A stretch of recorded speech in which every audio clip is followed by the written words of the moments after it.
Hi, welcome to Draw Tip Tuesday. When drawing from observation, I like trying to capture a scene rather than drawing one object. And of course, there's always so much more to see than just one object.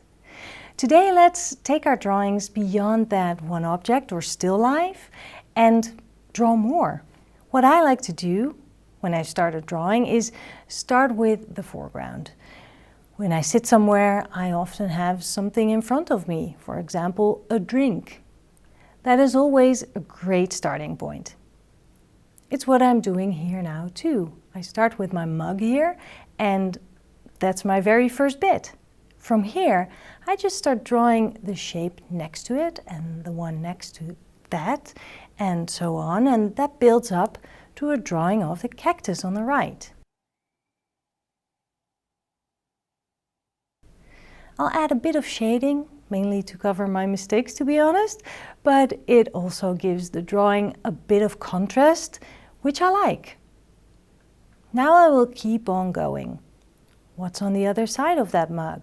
The first shape that meets the mug is that book, and from there on, again, I draw one shape after the other until I have captured the stack of books and the jar with brushes in it too. And now it's quite a nice still life, so I could leave it as is.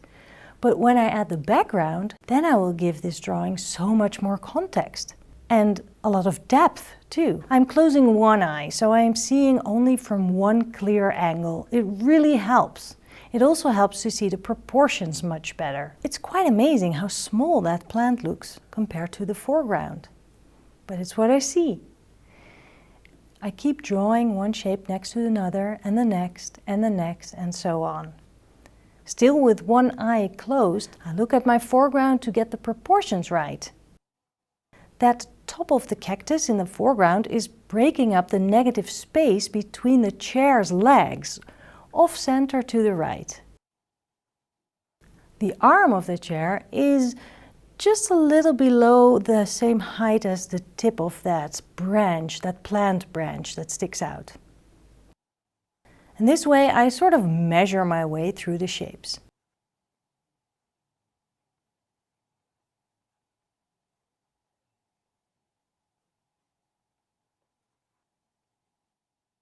I can add even more context by drawing the background of the background. And by adding some shadows, I put the focus on that seating area rather than on the foreground or its far background.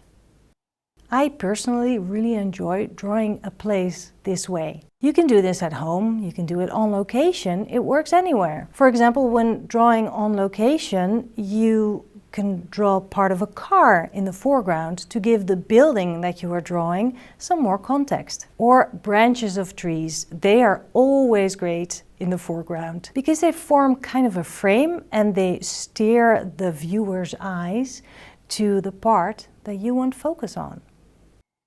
I hope you will give this a try. Start with something simple. One plant or a mug in the foreground can actually already do the trick. And make sure you're not trying to draw too big of a space because that might be a little bit discouraging or overwhelming. Just start small. And enjoy. You will see me next week again here, so make sure not to miss out on that by subscribing to this channel. See you then. Bye.